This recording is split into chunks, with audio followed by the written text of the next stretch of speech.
வணக்கம் friends, welcome to JC builders Virudhunagar Sathyanesan.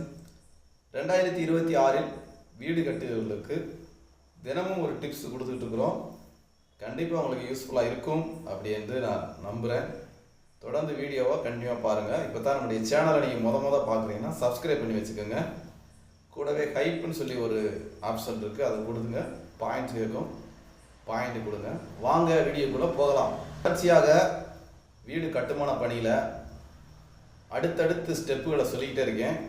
இப்போ பூச்சி வேலைக்கு நம்ம கட்டிடத்தை தயார் செய்து விட்டோம். இப்போ நம்ம செய்ய வேண்டியது, பூச்சி வேலை செய்கிறதுக்கு முன்னாடி மேலே சீலிங்கில் புள்ளி வைக்கணும். இது முக்கியமான ஒரு ஒர்க்கு. சீலிங்கில் புள்ளி வைக்கணும்னு சொல்கிறோம். அது கல் ஆசாரியை வச்சு உளி வச்சு கொத்து மாதிரி வைக்கலாம். உளி வச்சு லைட்டாக கொத்தி விடுவோம். அதாவது மோல்டு வச்சு அடைச்சிருக்கிறதுனால பலகை வச்சு அடைச்சிருந்தா தேவையில்லை. தென்னம்பலகையோ மற்ற எந்த பலகை வச்சு அடைச்சிருந்தா தேவையில்லை.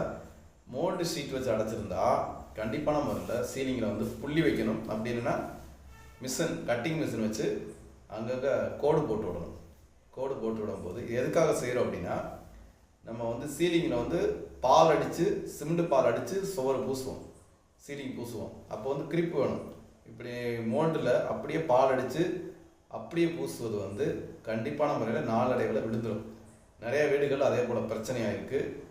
வீடு வேலை முடித்து பால் காய்ச்சி ஒரு சில நாட்களுக்கு பிறகு ஒரு சில வீடுகளில் பூச்சி அப்படியே விழுந்துருக்கு. அதுக்கு காரணம் என்னென்னு பார்த்தீங்கன்னா, சீலிங்கில் இந்த புள்ளி வைக்காததான். இது கண்டிப்பான முறையில் செய்ய வேண்டிய ஒரு ஒர்க்கு. இதை செஞ்சுட்டு தான் நீங்கள் பூச்சி வேலையை தயார் செய்யணும். அதனால் மறக்காமல் இந்த ஒர்க்கை பண்ணிடுங்க. ஒரு சின்ன சின்ன விஷயத்துக்கெல்லாம் வீடியோ அப்படின்னு சொல்லி நீங்கள் யோசிக்க வேணாம். இது தொடர்ச்சியாக நம்ம செய்து வர வேண்டிய வேலை. இது மேஸ்திரியும் வைக்கலாம். இதுக்குன்னு தனியாக ஆள் இருக்கிறாங்க. சொன்னீங்கன்னா அவங்க இந்த ஒர்க்கை கம்ப்ளீட் பண்ணி கொடுத்துருவாங்க. அதனால் இந்த வேலையை பார்த்துட்டு நீங்கள் பூச்சி வேலையை ஆரம்பிங்க. பலகை அடைச்சி வச்சுருந்தா அது தேவையில்லை. பலகையே உங்களுக்கு அதே கிரிப்பாக இருக்கும். அதில் உள்ள பிசிறில் மட்டும் தட்டி விட்டுட்டு கிரிப்பாக பிடிச்சிக்கிறோம். மோல்டு ஷீட் அடைச்சிருந்தீங்கன்னா ஒரு சிலர் டைரெக்டாக பட்டி பார்ப்பாங்க. அது ஸ்ட்ராங்கு கிடையாது. அந்த மெத்தடு நீங்கள் ஃபாலோ பண்ண வேண்டாம். அப்படியே டைரெக்டாக பட்டி ஏற்றுவாங்க. அதை எந்த அளவுக்கு அது லைஃப் இருக்குங்கிறது எனக்கு தெரியல.